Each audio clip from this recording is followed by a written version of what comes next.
আন্ডারওয়ার্ল্ডের সাথে তার একটা যোগসূত্র থাকার কারণে তাকে পুনরায় বিজ্ঞ আদালত আমাদের শুনানি অন্তে সন্তুষ্ট হয়ে 4 দিনের রিমান্ড প্রার্থনা মঞ্জুর করেন। 6 নম্বর আদালত জনাব সারা ফারজানা হক স্যারের আদালতে হাতিরঝিল থানার যুবদলনেতা আরিফ শিকদার হত্যা মামলায় সানজিদা ইয়াসমিন বিথিকে আদালতে উপস্থাপন করে এই মামলার তদন্তকারী কর্মকর্তা 5 দিনের রিমান্ড প্রার্থনা করেন।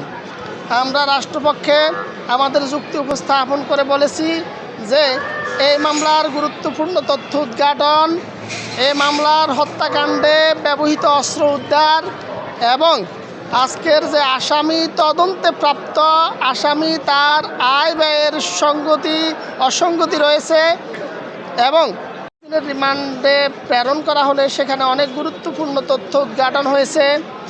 আরও তথ্য বাকি রয়েছে বিদায় আরও তথ্য উদ্ঘাটন হবে বিদায় তদন্তকারী কর্মকর্তা সেই তথ্য উদ্ঘাটনের জন্য ওনাকে আবারও এই পুনরায় 5 দিনের রিমান্ড প্রার্থনা করলে আদালত 4 দিন রিমান্ড প্রার্থনা মঞ্জুর করেন। যে সমস্ত তথ্য উদ্ঘাটিত হয়েছে তদন্তকারী কর্মকর্তা তদন্তের স্বার্থে সে সমস্ত তথ্য তো আর পাবলিকলি প্রকাশ করার সুযোগ নেই।